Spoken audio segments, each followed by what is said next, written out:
Salam sejahtera, terima kasih karena bersama dengan saya di Nazilin Unity Channel. Pembangkang cuba nak jatuhkan Anwar Ibrahim. Pembangkang seringkali cari kesalahan Anwar Ibrahim. Pembangkang seringkali cari masalah kerajaan perpaduan. Tapi diorang lupa, di depan mata mereka ada kayu balak. Kau cuba perbetulkan salah orang, tapi di depan mata sendiri kesalahan jelas dibuat. Hari ini satu lagi pendedahan luar biasa yang menyebabkan Perikatan Nasional kantoi apabila diumumkan di Dewan Rakyat isu tabung haji bahawa Menteri Agama telah dedahkan 23 syarikat bukan Bumi Putra dilantik zaman PN. Persoalan netizen sekarang ialah di mana sudah laungan Perikatan Nasional yang kononnya memperjuangkan Bumi Putra, yang kononnya memperjuangkan Melayu. Tapi akhirnya apa yang jadi? 23 syarikat bukan Bumi Putra dilantik zaman Perikatan Nasional. 23 bukan sedikit. Tapi dia kata dialah paling hero. Menteri Jabatan Perdana Menteri Hal Ehwal Agama, Datuk Dr. Sebelum kita teruskan ulasan yang hebat ini, mari saya perkenalkan dulu kepada Anda semua. Ini terapi imun transfer factor for life. Bagi mereka yang mempunyai masalah kesihatan, bagi mereka yang mau kekal sehat, apapun masalah kesihatan Anda, sehinggalah yang ada kanser, dengarkan baik-baik berita baik yang baru hebat ini. Ini terapi imun yang meningkatkan daya imun badan kita sehingga 400%. Secara umum dan ringkasnya, apabila imun badan kita lemah, apabila imun badan kita jadi bodoh, apabila imun badan kita tidak berfungsi lagi dengan sepatutnya, kita susah sembuh daripada penyakit. Bahkan penyakit-penyakit yang biasa-biasa pun akan melekat di dalam tubuh badan kita. Kita berulang-ulang kena penyakit dan paling teruk sekali kita kena autoimun. Autoimun seperti asma, gout, dan macam-macam lagi. Semua itu disebabkan imun badan kita yang bercelaru. Tapi terapi imun ini mendidik imun badan kita menjadi bijaksana, menjadi kuat, dan mengenal mana satu lawan, mana satu kawan dalam tubuh badan kita. Apabila imun badan kita dididik menjadi kuat, bijaksana, ia akan menghapuskan semua akar penyakit yang ada dalam tubuh badan kita. Apabila akar penyakit itu dihapuskan oleh imun badan kita sendiri, maka kita sembuh daripada semua jenis penyakit.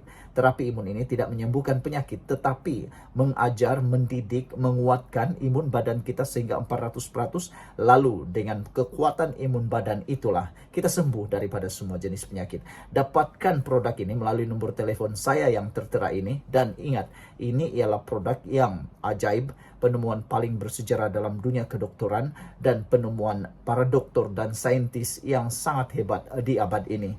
Produk ini lulus KKM, diperakui oleh dokter-dokter di seluruh dunia, halal dan luar biasa. Kalau sudah lama kau berdoa untuk kesembuhan, kalau sudah lama kau berdoa untuk penyembuhan dan cari jalan penyelesaian untuk masalah kesehatan Anda, mungkin ini jalan yang Tuhan tunjuk kepada Anda semua. Cepat dapatkan produk ini melalui nomor telepon saya yang tertera, dan kita teruskan ulasan yang seterusnya. Jangan lupa, ini terapi imun transfer factor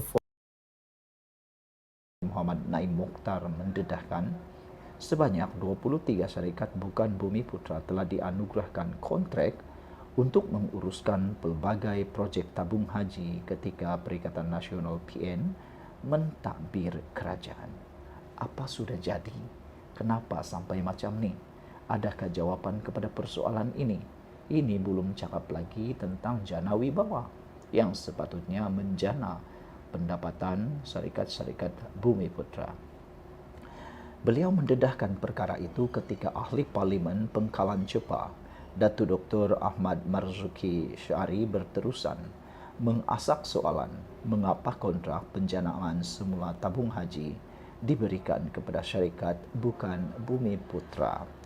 Muhammad Naim kemudian menjawab bahawa pemberian kontrak kepada syarikat bukan Bumi Putra juga telah berlaku sewaktu ahli Parlimen PAS itu menjadi timbalan Menteri Agama.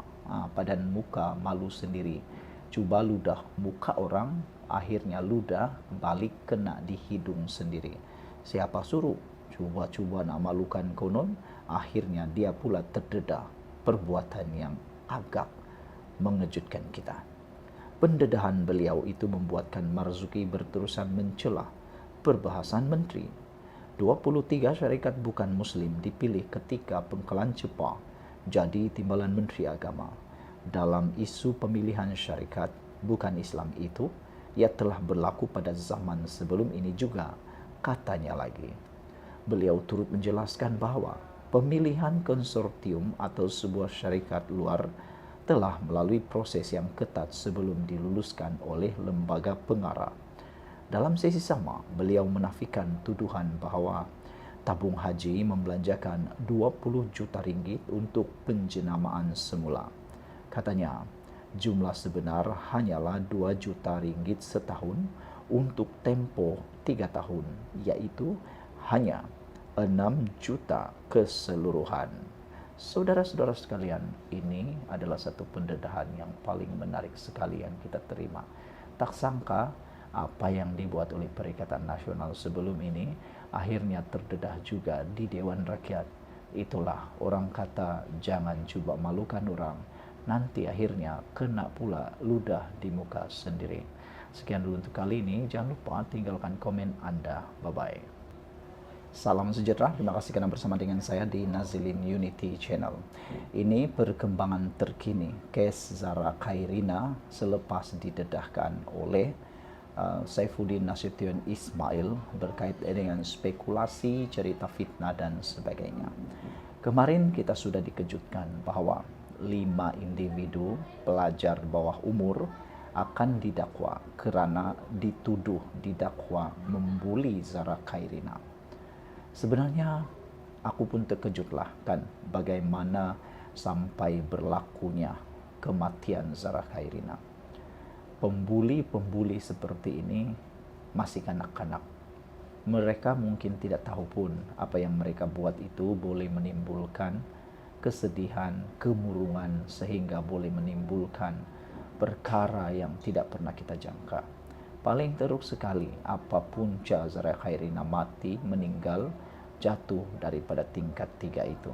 Apa yang berlaku sebelumnya pun kita tak tahu. Tapi kali ini kita nak tahu pula bahawa semua geng mesin basuh mesti perjelas perkara sebenar kepada pengikut. Sekarang ini yang aku dok hairan, okeylah kita cerita tentang mesin basuh. Aku secara yakin dan tekal tidak menyokong dan aku menafikan, aku menyangkal teori mesin basuh ini. Kenapa? Berapa besarkah mesin basuh yang digunakan untuk memasukkan sebuah tubuh, sebujur tubuh? Aku terfikirlah kan, rumah aku ni ada mesin basuh.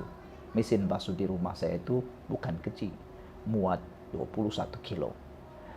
Mesin basuh 21 kilo, masukkan satu tubuh untuk dicuci dalam mesin basuh, itu perkara yang paling tidak logik di dunia.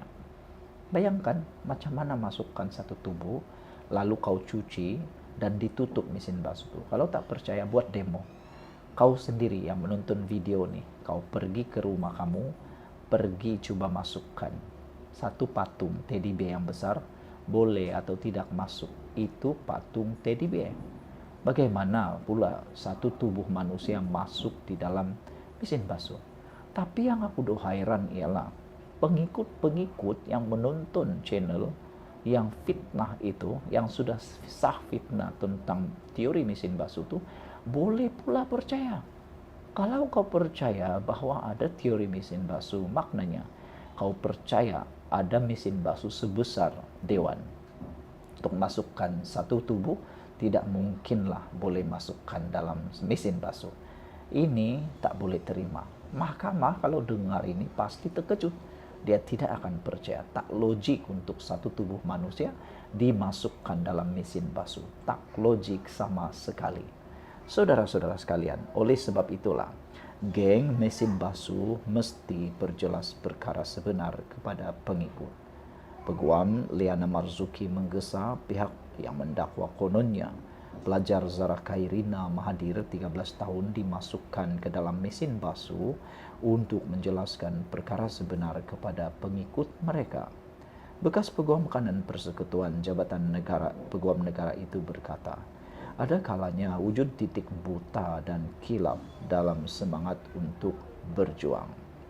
Maknanya, geng mesin basuh hari ini, kalau sedar dah tersilap, eloklah diumumkan penemuan fakta ini. Cerita mesin basuh tu fake news, cerita palsu, cerita fitnah. Rekaan seorang cikgu untuk konten. Peguam keluarga pun dah sahkan ia tidak benar. Dan telah tular di media sosial siapa cikgu yang sengaja buat konten itu. Yang aku hairan bagaimana seorang cikgu ni berani membuat konten yang tidak senonoh, tidak beradab dan tidak berperi kemanusiaan seperti itu. Kau cuba meraih simpati, kau cuba meraih view, tapi apa yang kau buat itu telah pun menghuru-harakan hampir satu negara. Jadi aku rasalah kan hukuman untuk orang yang berani buat benda tidak berperi kemanusiaan seperti ini haruslah diberikan hukuman yang paling besar. Saudara-saudara sekalian, jadi kalau betul pejuang keadilan, naikkanlah posting Anda. Terangkan kepada follower Anda cerita duduk sebenar, kata beliau. Semalam, Saifuddin Nasution Ismail menegaskan keadilan dan kebenaran dalam kes kematian Zahra Khairina perlu berdasarkan fakta dan proses undang-undang yang sah, bukannya kenyataan separuh masak, tuduhan rambang atau sentimen emosi semata-mata. Beliau menyifatkan video yang tular kononnya penuntut sekolah menengah kebangsaan agama Tun Datu Mustafa di Papar itu, Sabah itu mati akibat didera dalam mesin basuh sebagai bentuk dakwaan yang jahat. Malah katanya selepas penahanan seorang guru bahasa Inggeris yang memuat naik video kononnya mangsa dimasukkan ke dalam mesin basuh sehingga tular, pendidik itu mengakui ia cuma kandungan. Saifuddin berkata hasil siasatan membabitkan 195 saksi yang dipanggil juga mendapati kematian pelajar tingkatan 1 juga tidak mempunyai kaitan dengan cucu yang di Pertuan Negeri Sabah atau kedudukan pengetua sekolah selaku isteri menti seperti didakwa sesetengah pihak. Mengulas lanjut, Liana berkata kegagalan menjelaskan perkara sebenar berkaitan kes Zahra akan mendatangkan fitnah kepada arwah dan pelaku sebenar. Tapi kalau sejenis geng lapor sohor, mana ada hati perut, dia akan buat deks sahaja. Dia akan spin ke lain pula. Maka wujudlah dinerakakan oleh netizen se-Malaysia. Namun pohon berbudi bahasa, jangan jadi pembuli pula, kata beliau lagi. Sekian dulu untuk kali ini. Jangan lupa tinggalkan komen Anda, tekan butang subscribe. Bye-bye.